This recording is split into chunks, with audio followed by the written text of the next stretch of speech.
A bela fazenda no interior de Goiás, ninguém sabia que nos fundos da propriedade tinha um matadouro de porcos. E a casa, apesar de estar sempre limpa por empregadas, à noite os ratos tomavam conta. A bela filha do fazendeiro, apesar de linda, era extremamente rebelde com seus pais. Vivia brigando, xingando e desfazendo dos empregados e de seus pais. Um dia, chegou na propriedade um homem procurando trabalho e foi aceito para trabalhar no matadouro. Mas, na verdade, esse homem era um bruxo. Assim que a filha do fazendeiro viu esse tal homem, por ele, ela se encantou. Ela, que não era vista de forma alguma, conversando com peão nenhum, com ele passou a conversar e, misteriosamente, os ratos todos sumiram. Ela ficou doce e amável, de uns dias então em diante. Logo, o pai começou a ficar intrigado com aquilo e pediu para um dos empregados que ficasse de olho. Numa noite, a bela moça foi se deitar mais cedo, deu um beijo no seu pai e outro na sua mãe e subiu para o quarto. Quando foi de madrugada, o peão que estava designado a vigiar os passos do tal novato bateu na porta do patrão muito afoito. Patrão, patrão. O fazendeiro abriu a porta e quis saber. Que foi, Jeremias? Que aconteceu? Patrão, o novato subiu e entrou no quarto da sua filha pela janela. Quando o fazendeiro abriu a porta do quarto da moça, dezenas de ratos em cima do corpo desfalecido da moça, mas muitos ratos mesmo. Eles olharam aquilo com espanto e as ratazanas foram saindo correndo pelas escadas, por toda a casa.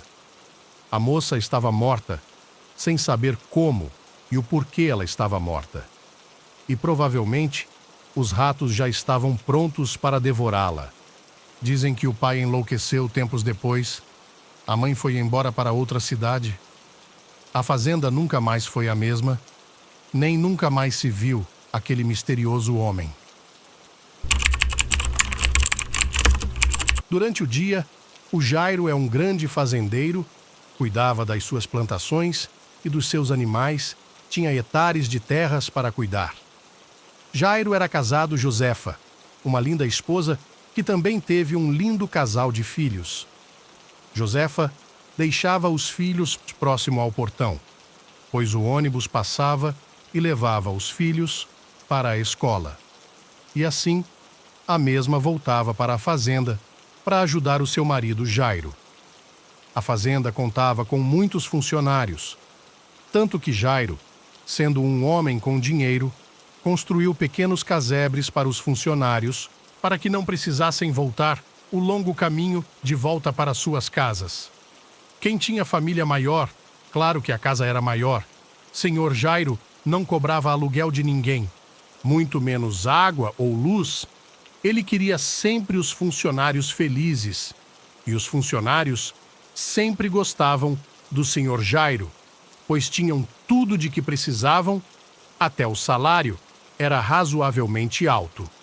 O tempo foi passando, sem nada de ocorrer, e em um final de semana de outubro de 2021, estavam todos sentados à noite em uma grande roda, onde estavam os funcionários e, claro, a família de Jairo.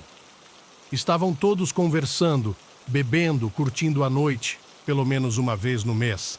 As crianças ficavam brincando aos arredores, pois ali não existia perigo nenhum, isto é, até aquela noite.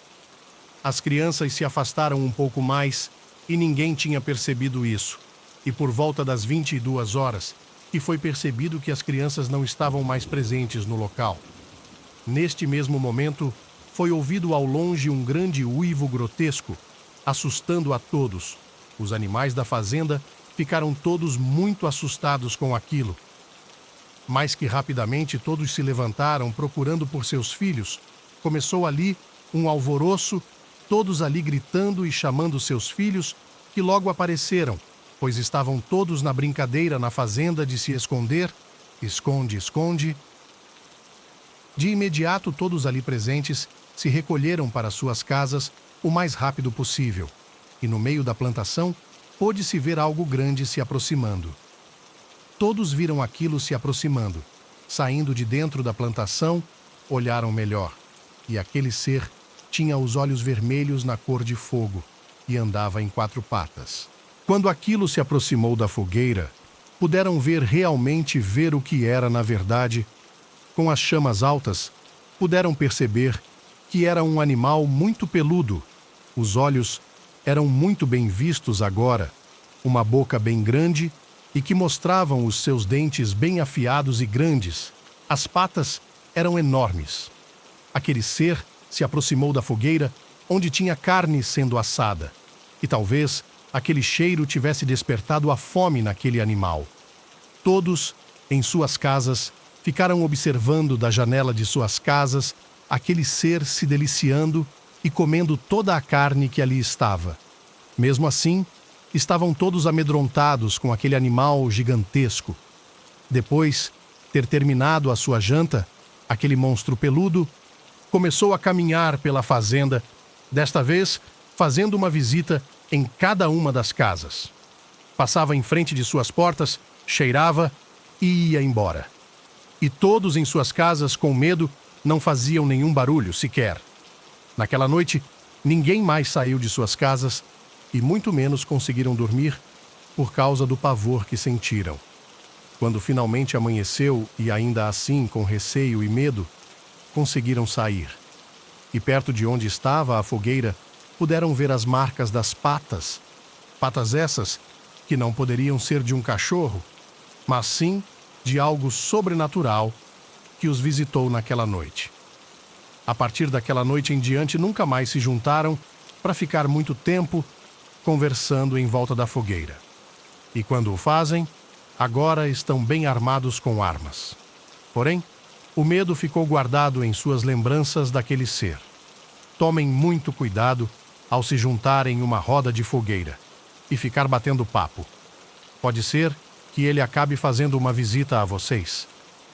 Antes de ouvirmos as histórias, inscreva-se no canal para que, sempre que postarmos vídeos novos, você possa recebê-los em primeira mão e deixe o like no vídeo para que ele chegue a mais pessoas.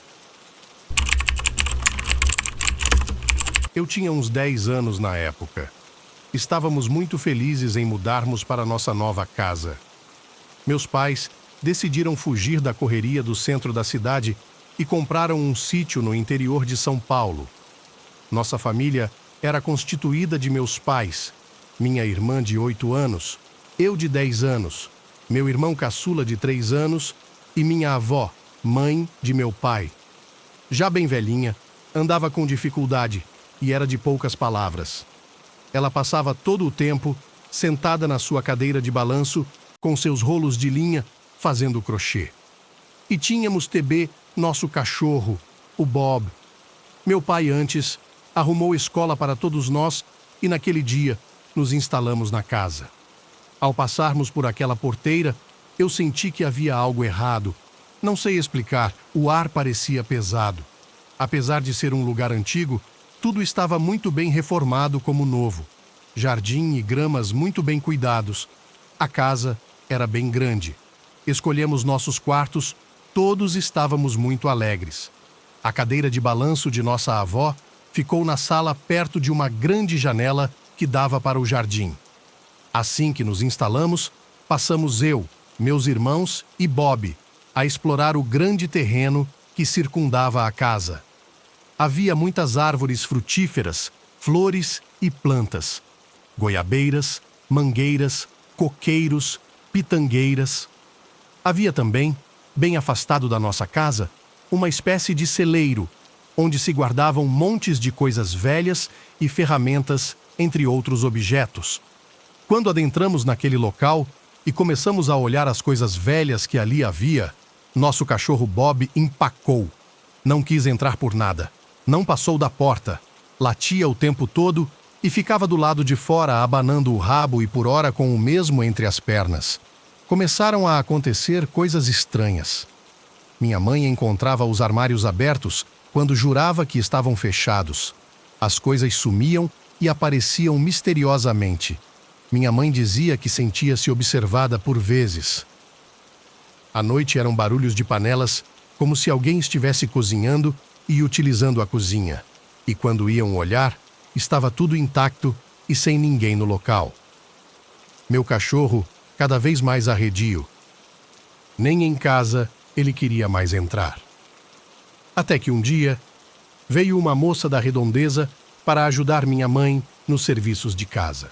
A moça disse meio reticente que tínhamos muita coragem de morar ali, pois antigamente havia sido parte do que fora uma grande fazenda de café, hoje desmembrada, onde funcionava uma das maiores senzalas da região, local de muito sofrimento na época e que todos consideravam o lugar mal assombrado. Referiu que era lugar de visagens e que todos, por aquelas bandas, sabiam sobre aquilo. Lembro de minha mãe até mandando ela falar baixo para que não ouvíssemos e não ficássemos assustados, mas lógico que ouvimos tudinho. Numa determinada tarde de tempo bem quente, meu irmãozinho mais novo de 0,3 anos estava com um copo d'água e com um pedaço de pão na mão e caminhava indo em direção ao celeiro. Minha mãe perguntou onde ele ia com aquele copo e com o pão. Ele disse: "Mãe, é para o moço que está com a cabeça e as mãos presas. Ele está cheio de dodói.